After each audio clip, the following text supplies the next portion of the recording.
జగన్ గారు రాజకీయం చేశారు అని చెప్పి బురద చల్లడం తప్ప జరిగిన పరిస్థితుల్ని ఏం జరిగింది ఏంటి అనేది జగన్ గారు వివరించారు అనేది ఎవరు ఎందుకు అర్థం చేసుకోరండి.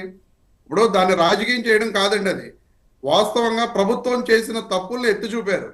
మీరు ఒకసారి గతంలోకి వెళ్తే 2019లో కానీ 2020లో కానీ 21లో కానీ వరదలు వచ్చినప్పుడు చంద్రబాబు నాయుడు గారు ఏ విధంగా మాట్లాడారో ఒకసారి మీరు ఆ పాత వీడియోస్ కూడా చూడండి.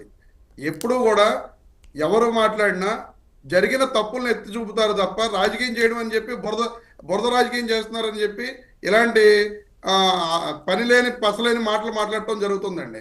నిన్న జగన్ గారు ఏం చెప్పడం జరిగిందండి, ఫ్లడ్ వచ్చే ముందు రిలీఫ్ మెజర్స్ అనేవి కరెక్ట్గా తీసుకోకపోవడం కారణంగా, ఎందుకంటే 28వ తారీఖున ఐఎండి నుంచి మనకి అలర్ట్ వచ్చింది.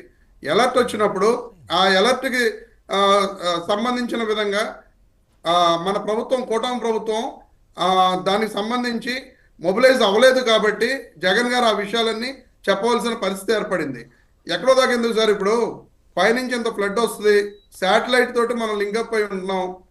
ప్రతిదీ కూడా ప్రతి మినిట్ టు మినిట్ మనకి ఏం జరుగుతుంది, ఎంత ఫ్లడ్ వస్తుంది, ఏ టైంలో వస్తుంది, ఎన్ని గంటలకు వస్తుంది అనేది కూడా మనకి టోటల్ ఇన్ఫర్మేషన్ ఉంటుంది. ఇంత ఇన్ఫర్మేషన్ మనకు వచ్చి టెక్నాలజీలో చంద్రబాబు నాయుడు గారు వీరుడు సూర్యుడు ధీరుడు అంటారు. మరి టెక్నాలజీని ఆయన ఉపయోగించి ఎన్నో పనులు చేయగలనని చెప్పే వ్యక్తి ఈ రోజున ఫ్లడ్ వస్తే ఆ ఫ్లడ్ వచ్చే టైంకి రిలీఫ్ మెజర్స్ తీసుకోలేకపోయారు. అక్కడ ఉన్న ప్రజల్ని పునరావాస కేంద్రాలకు తరలించలేకపోయారు. పోనీ అలా తరలించలేకపోవడం ఒక ఎత్తు అయితే, అక్కడ ఉన్న వాళ్ళకి సహాయ కార్యక్రమాలు కూడా అందించలేని పరిస్థితిలోకి ఈ ప్రభుత్వం వెళ్ళిపోయింది. మరి అలాంటప్పుడు 2 రోజుల పాటు అక్కడ ఏం జరుగుతుంది ఏంటనేది అందరూ వెయిట్ చేసి చూసాం. అందరికీ ఎవరికి తెలియదు. వరదల నీళ్లు వచ్చేస్తున్నాయి, మునిగిపోతున్న పరిస్థితులు. జగన్మోహన్ రెడ్డి గారు హుటాహుటిన నేను అక్కడి నుంచి, ఎందుకంటే ప్రజల నుంచి అనేక రకమైన విజ్ఞప్తులు కానీ కష్టాలు కానీ మీడియాలో కానీ సోషల్ మీడియాలో కానీ మనం చూడటం జరిగింది.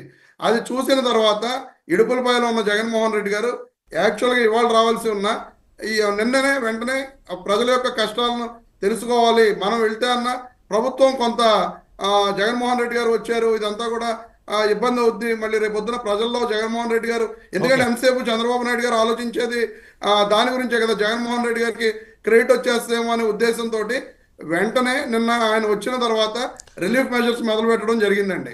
యాక్చువల్గా మన నైట్ చంద్రబాబు నాయుడు గారు వెళ్ళే వరకు కూడా అక్కడ ఎటువంటి రిలీఫ్ మెజర్స్ కూడా స్టార్ట్ చేయడం జరగల. అది చంద్రబాబు నాయుడు గారే డైరెక్ట్గా ఒప్పుకున్నారు. లాస్ట్ వాళ్ళ వరకు కూడా మేము అందించలేకపోయాం, అది జరిగిన తప్పిదం జరిగింది అని చెప్పి చంద్రబాబు నాయుడు గారు కూడా ఆయన ప్రెస్ మీట్లో కూడా చెప్పడం జరిగింది. కానీ ఇక్కడ ఎంతసేపు కూడా జగన్మోహన్ రెడ్డి గారు రాజకీయం చేశారు, బురద రాజకీయం చేశారు అని చెప్పి చెబుతున్నారు తప్ప జగన్మోహన్ రెడ్డి గారు మాట్లాడిన మాటల్లో వాస్తవం ఎంత అవాస్తవం ఎంత అనే దాని మీద మాత్రం ఎవరూ మాట్లాడట్లేదు. వర్మ గారు. ఓకే అండి, ఓకే ఓకే. కృష్ణాంజనేయులు గారు. వర్మ గారు నమస్తే, ప్యానల్ మెంబర్స్